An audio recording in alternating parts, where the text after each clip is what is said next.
अष्टम श्रेणीर समस्त शिशु भाई भौणी मानक स्वागत अभिनंदन। आज आम अष्टम श्रेणीर जो साहित्य बही रही साहित्य बहीर एक पद्य आज पढ़ा।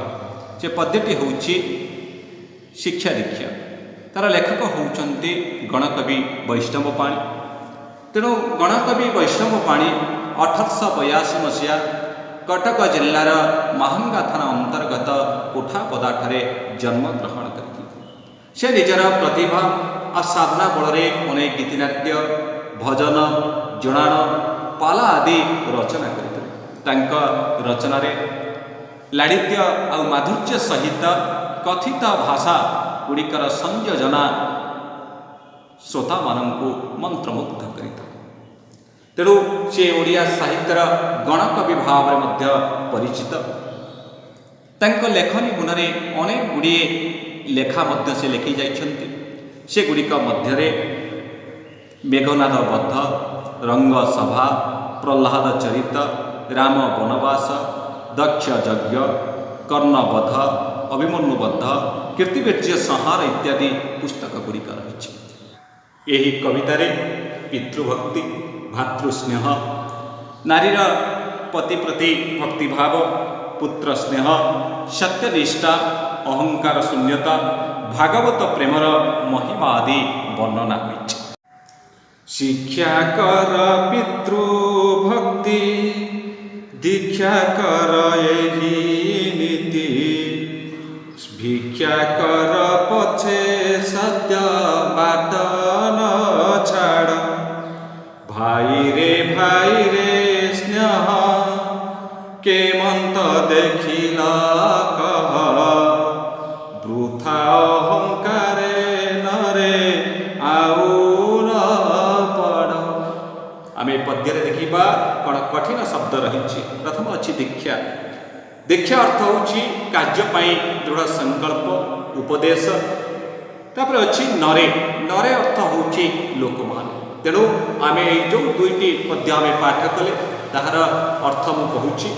अच्छे शिक्षा कर पितृभक्ति, दीक्षा कर यही नीति, भिक्षा कर पछे सत्य बाट न छाड़। तेणु मर्यादा पुरुष रामचंद्र होउचंती पितृभक्तिर ज्वलंत उदाहरण।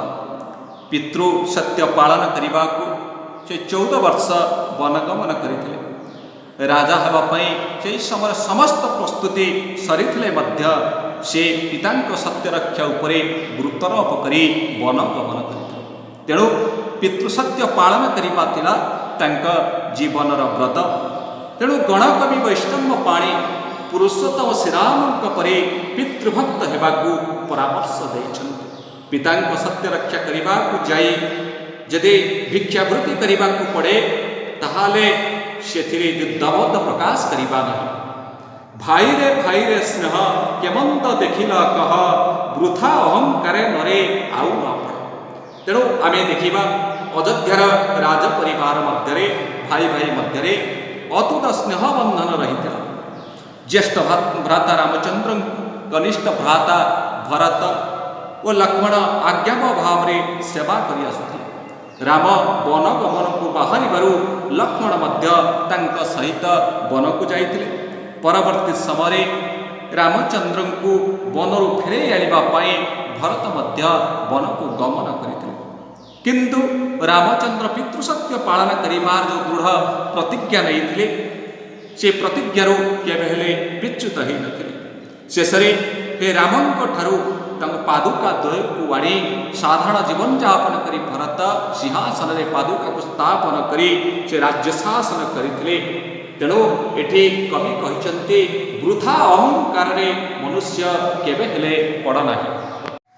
सीता ठारू पतिव्रता, शिक्षा कर एही कथा, शिखाई महिला गणे सुजस लड़, पुत्रे पिता स्नेह केड़े, पुत्र बिने प्राण छाड़े, भांगी के पारिब गुड़ स्नेहर बाड़।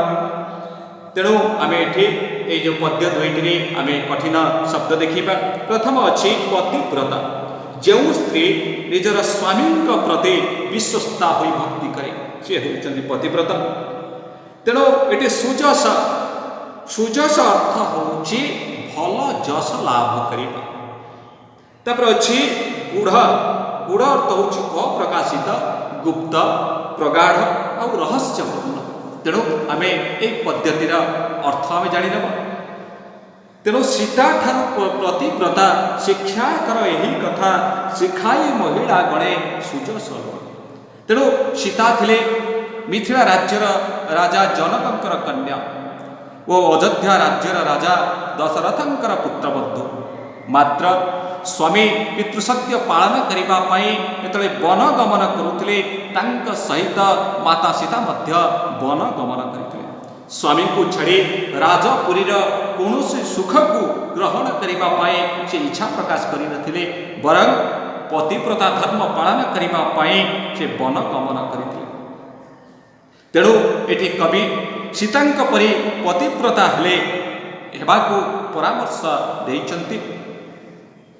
जदि महिला माने पतिव्रता हेबे ताहाले सेमाने यशस्वी नहीं हो पारिबे बोली कवि एठी उपदेश छଳରେ कहिचंती।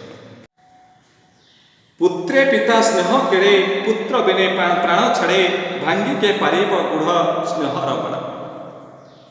तेणु अयोध्यार नरेश दशरथ तांकर ज्येष्ठ पुत्र श्रीराम को अत्यधिक स्नेह करुଥିଲେ।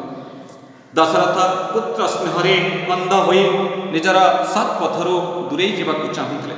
मात्र रामचंद्र पिता सत्य रक्षा करने वन गमन करते। पुरुषोत्तम श्रीराम वन को जीवा परे दशरथ पुत्र शोकरे विरमाण हो प्राणत्याग करते।